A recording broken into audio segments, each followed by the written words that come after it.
Eram mais de 300 pessoas.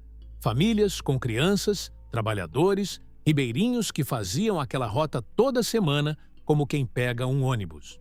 O barco havia saído de Santarém às 18 horas, com destino a Manaus. Uma viagem comum. Uma noite como qualquer outra no Amazonas. Às 3 da manhã do dia 19 de setembro de 1981, o Sobral Santos Kundo atracou no porto de Óbidos, no Pará. 4 minutos depois, havia desaparecido nas águas barrentas do rio. Levou menos de 10 segundos para percorrer os 130 metros de profundidade até o fundo. Ninguém conseguiu gritar por socorro. O rio simplesmente os engoliu. Durante décadas, o caso foi tratado como acidente. Os inquéritos sumiram. Nenhum responsável foi punido. Os corpos, muitos deles, nunca foram identificados. O porto de Óbidos ficou conhecido por anos como o Cais Fantasma. O que o rio esconde? A resposta é mais incômoda do que qualquer mistério sobrenatural. Vamos investigar. A anatomia do afundamento. O Sobral Santos II era um barco gaiola de 3 convéses. Esse tipo de embarcação é o principal meio de transporte de passageiros e carga nos rios da Amazônia. Alta, estreita, com o centro de gravidade desafiando qualquer engenheiro naval que a observe com atenção.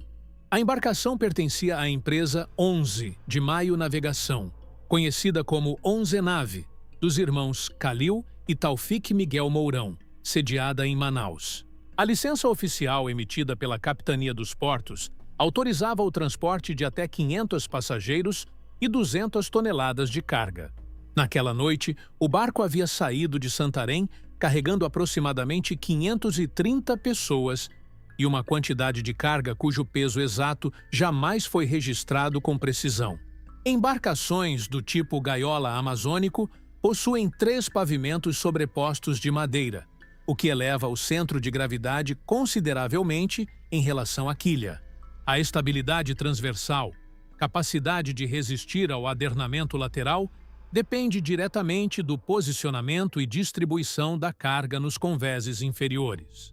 Carga solta ou mal amarrada nos decks superiores é um fator de instabilidade crítico reconhecido pela engenharia naval. A rota Santarém-Manaus incluía paradas em municípios ribeirinhos ao longo do trajeto. Uma dessas paradas era Óbidos, e não se tratava de qualquer ponto no mapa. Óbidos fica no trecho mais estreito de todo o rio Amazonas. A largura do canal cai para pouco mais de 1,7 km nesse ponto, o que intensifica a velocidade da corrente. Pilotos experientes da região conhecem o local como um dos mais traiçoeiros da hidrovia. A contracorrente lateral que se forma durante as atracações nesse trecho exige manobras de precisão. O Sobral Santos II chegou ao porto às 3h05 da madrugada de sábado, dia 19 de setembro de 1981. O que aconteceu nos minutos seguintes é reconstruído a partir dos relatos de sobreviventes e de testemunhas que estavam no cais. Uma das cordas de amarração do barco rompeu durante a atracação.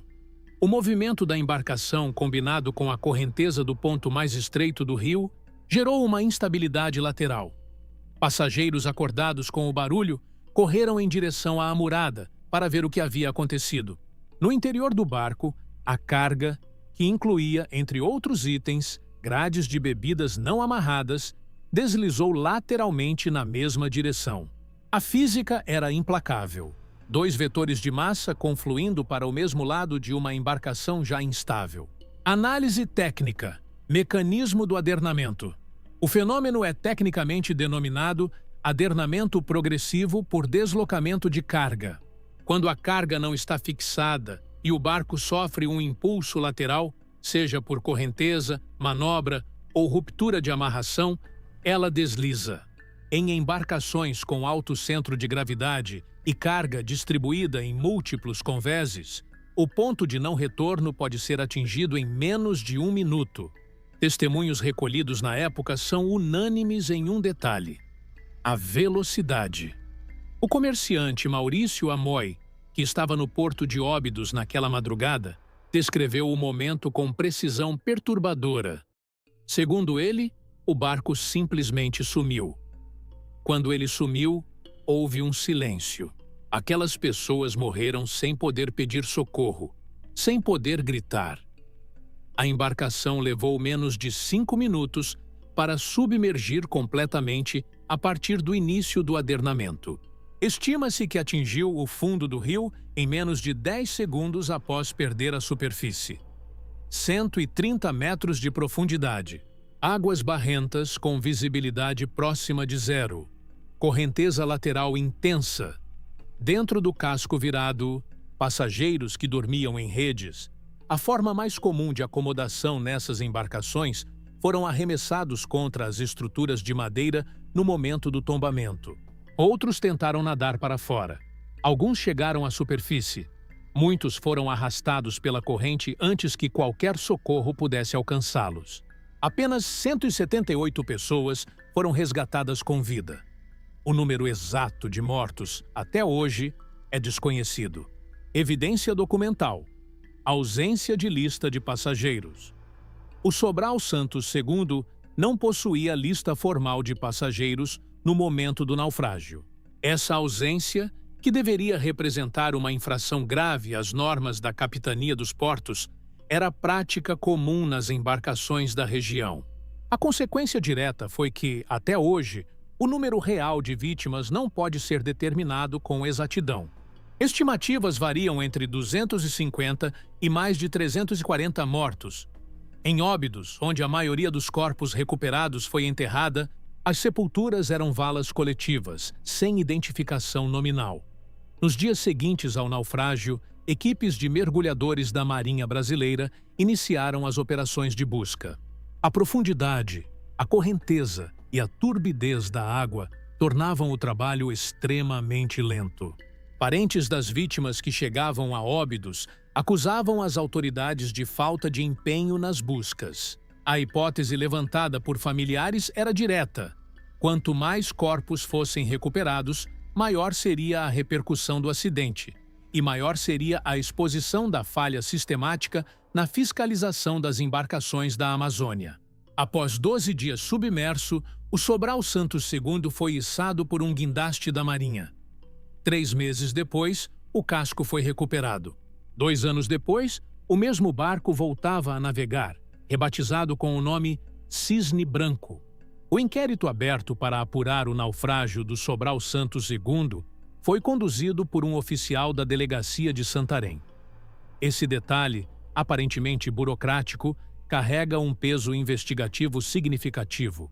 A jurisdição do acidente era de Óbidos, no Pará, mas o inquérito foi instaurado na cidade de origem da embarcação. Décadas depois, pesquisadores e jornalistas que tentaram localizar o documento enfrentaram um obstáculo sistemático. O inquérito não pode ser encontrado nem na Delegacia de Santarém, nem no 4º Distrito Naval, nem no 9º Distrito Naval, em Manaus.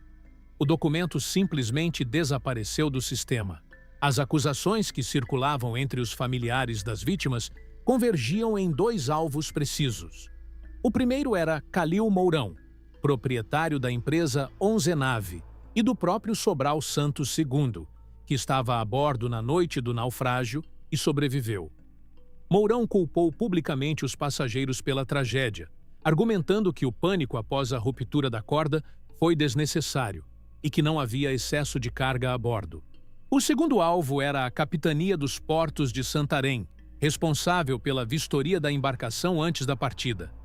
A pergunta central era direta: se o barco partiu de Santarém com carga mal acondicionada e superlotado, por que foi autorizado a zarpar?